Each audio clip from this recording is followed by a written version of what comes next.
ओम नमो भगवते वासुदेवाय। दोस्तों, आप सभी का स्वागत है आपके चैनल डिवाइन भक्ति में। आज हम श्रीमद् भगवत गीता का 9वां अध्याय पढ़ने जा रहे हैं, जो इस प्रकार है। श्री भगवान बोले, तुझ दोष दृष्टि रहित भक्त के लिए इस परम गोपनीय विज्ञान सहित ज्ञान को पुनः भली भांति कहूँगा, जिसको जानकर तू दुख रूप संसार से मुक्त हो जाएगा। ये विज्ञान सहित ज्ञान सब विद्याओं का राजा, सब गोपनीयों का राजा, अति पवित्र, अति उत्तम, प्रत्यक्ष फल देने वाला, धर्म युक्त साधन करने में बड़ा सुगम और अविनाशी है। हे परम तप, इस उपयुक्त धर्म में श्रद्धा रहित पुरुष मुझको न प्राप्त होकर मृत्यु रूप संसार चक्र में भ्रमण करते रहते हैं तथा मुझ निराकार परमात्मा से ये सब जगत जल से बर्फ के सदृश परिपूर्ण है और सब भूत मेरे अंतर्गत संकल्प के आधार स्थित हैं, किंतु वास्तव में उनमें स्थित नहीं हूँ। वे सब भूत मुझ में स्थित नहीं है, किंतु मेरी ईश्वरीय योग शक्ति को देख कि भूतों का धारण पोषण करने वाला और भूतों को उत्पन्न करने वाला भी मेरा आत्मा वास्तव में भूतों में स्थित नहीं है। जैसे आकाश से उत्पन्न सर्वत्र विचरने वाला महान वायु तथा आकाश में ही स्थित है, वैसे ही मेरे संकल्प द्वारा उत्पन्न होने से संपूर्ण भूत मुझ में स्थित है, ऐसा जान।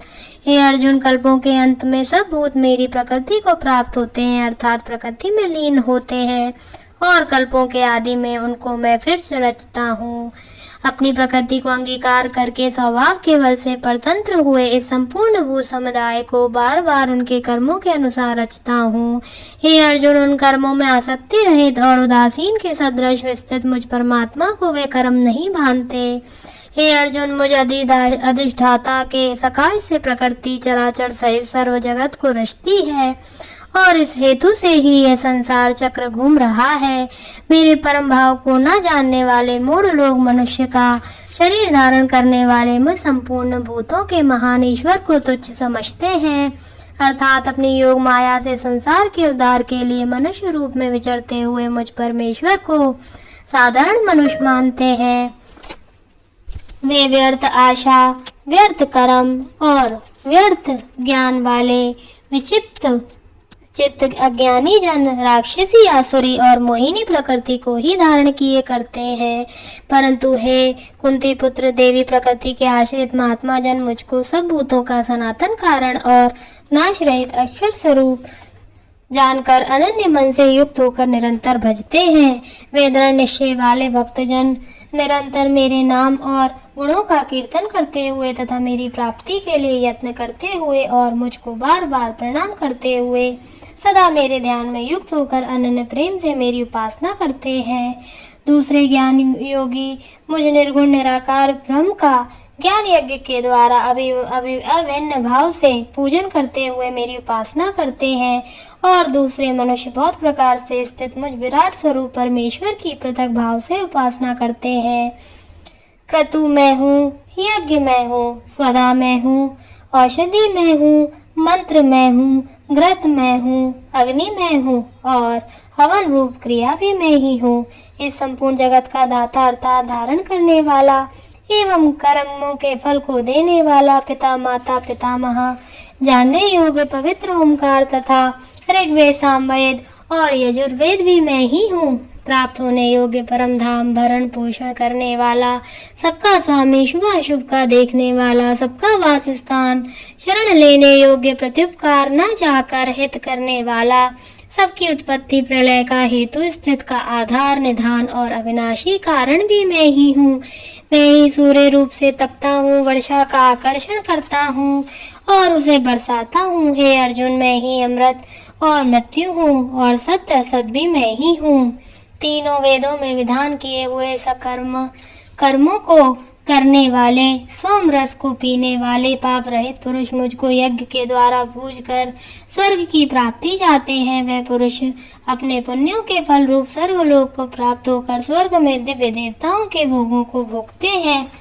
मैं उस विशाल स्वर्गलोक को भोग कर पुण्य क्षीण होने पर मृत्युलोक को प्राप्त होते हूँ। इस प्रकार स्वर्ग के साधन रूप तीनों वेदों में कहे हुए सकाम कर्म का आश्रय लेने वाले और भोगों की कामना वाले पुरुष बार बार आवागमन को प्राप्त होते हैं, अर्थात पुण्य के प्रभाव से स्वर्ग में जाते हैं और पुण्य क्षीण होने पर मृत्युलोक में आते हैं।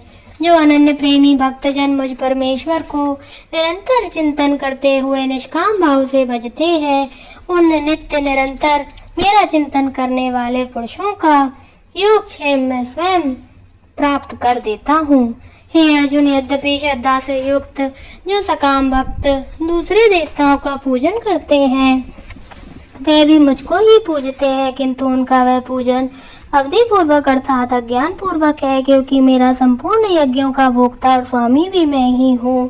परंतु वे मुझ परमेश्वर को तत्व से नहीं जानते, इसी से गिरते हैं अर्थात पुनर्जन्म को प्राप्त होते हैं।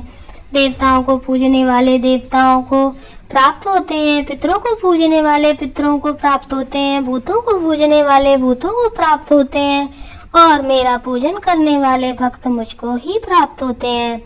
इसलिए मेरे भक्तों का पुनर्जन्म नहीं होता। जो कोई भक्त मेरे लिए प्रेम से पत्र पुष्प फल जल आदि अर्पण करता है, उस शुद्ध बुद्धि निष्काम प्रेमी भक्त का प्रेम पूर्वक अर्पण किया हुआ वह पत्र पुष्प आदि मैं सगुण रूप से प्रकट होकर प्रीति सहित खाता हूँ। हे अर्जुन, तू जो कर्म करता है, जो खाता है, जो हवन करता है, जो दान देता है और जो तप करता है, वह सब मेरे अर्पण कर। इस प्रकार जिसमें समस्त कर्म मुझ भगवान के अर्पण होते हैं, ऐसे संन्यास योग से युक्त चित्त वाला तू शुभाशुभ फल रूप कर कर्म बंधन से मुक्त हो जाएगा और उनसे मुक्त होकर मुझको ही प्राप्त होगा। मैं सब भूतों में संभाव से व्यापक हूँ, ना कोई मेरा अप्रिय है और ना प्रिय है, परंतु जो भक्त मुझको प्रेम से भजते हैं वे मुझ में है और मैं भी उनमें प्रत्यक्ष प्रकट हूँ। यदि कोई अतिशय दुराचारी भी अनन्य भाव से मेरा भक्त होकर मुझको भजता है तो वह साधु ही मानने योग्य है, क्योंकि ये यथार्थ निश्चय वाला अर्थात उसने भली भांति निश्चय कर लिया है कि परमेश्वर के भजन के समान अन्य कुछ भी नहीं। वह शीघ्र ही धर्मात्मा हो जाता है और सदा रहने वाली परम शांति को प्राप्त होता है। हे अर्जुन, तू निश्चय पूर्वक सत्य जान कि मेरा भक्त नष्ट नहीं होता। हे अर्जुन, स्त्री वैश्य शूद्र तथा पापी योनि चंडाल आदि जो कोई भी हो वह मेरे ही परायण होकर मेरे ही शरण में परम गति को प्राप्त होते हैं।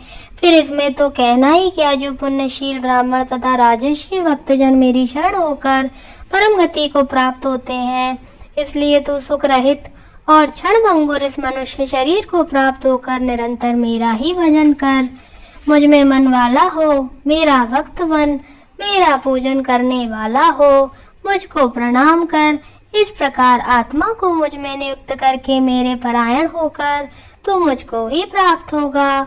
ओम तत्सदिति। श्रीमद्भगवद गीता सुपनिषत्सु ब्रह्म विद्यायां योग शास्त्रे श्री कृष्ण अर्जुन संवादे राज विद्या राजगुह योगो नाम नवमो अध्याय। ओम नमो भगवते वासुदेवाय। जय श्री कृष्णा। धन्यवाद। अगर आप सभी को यह गीता ज्ञान पसंद आ रहा हो तो कृपया इस चैनल को लाइक और सब्सक्राइब करें। जय श्री कृष्णा। धन्यवाद।